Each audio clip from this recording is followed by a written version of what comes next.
Merci à toutes et à tous d'être venus si nombreux à cette journée, cette 8e journée synthèse nationale.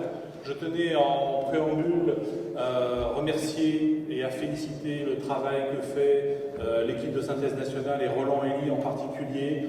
Travail remarquable tout au long de l'année.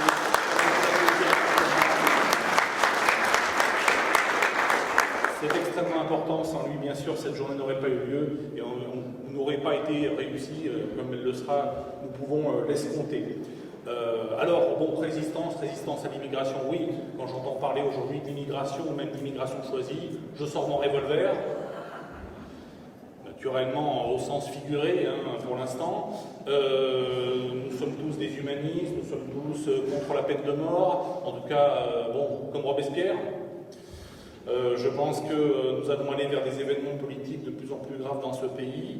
Il n'en est pas moins que vrai qu'il faut aujourd'hui s'organiser et penser effectivement à l'avenir d'une façon qui n'est pas strictement politique au sens des partis politiques. Il existe beaucoup de partis politiques, nos amis du Parti de la France et puis d'autres formations bien évidemment comme le Front National qui ont leur rôle à jouer dans ce pays. Nous avons créé cette association avec Roland, Résistance à l'immigration.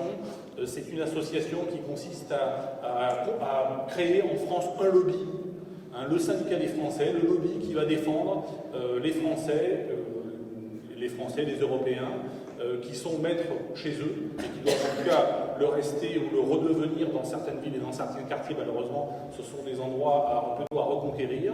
Nous allons lancer une opération coup de poing par semaine, donc 52 opérations par an, auprès des décideurs, des prescripteurs, que sont les patrons de presse, les journalistes, les chefs d'entreprise, grandes, petites et moyennes, et également auprès des élus, que ce soit les élus locaux ou les élus nationaux, bien sûr jusqu'à la présidence de la République et jusqu'au chef du gouvernement. Le but, c'est de les mettre sous une pression permanente, leur dire qu'il y a deux catégories de Français aujourd'hui, les résistants et les collabos, et à chaque fois qu'un décideur, qu'un prescripteur aura pris une position immigrationniste, une position qui favorise l'invasion de la France, eh bien, nous monterons au créneau et nous ferons entendre notre voix, une voix forte, qui consistera à dire, écoutez, aujourd'hui, 70% des Français sont contre l'immigration. Demain, ils seront 90%. Donc, nous avons une approche qui est une approche à la fois, j'ai envie de dire, républicaine, décontractée, et en même temps très ferme, pédagogique aussi. Il s'agit aussi de dire à ces décideurs, à ces prescripteurs qui sont peut-être aujourd'hui, lorsqu'ils ont un comportement, une attitude immigrationniste, en décalage avec la réalité, avec ce que veut le peuple français et vers ce que devra devenir la France dans les années à venir. Voilà en fait le sens de notre association Résistance à l'immigration. Plus nous serons nombreux dans toute la France, nous avons créé cela parce que nous sommes effectivement d'origine de la région lyonnaise, mais naturellement c'est une association qui a une vocation nationale. Plus nous serons nombreux, bien sûr, plus nous serons forts et plus nous pourrons faire entendre notre voix. Il faut savoir qu'aujourd'hui en France, le pouvoir numéro un, c'est pratiquement le pouvoir des lobbies.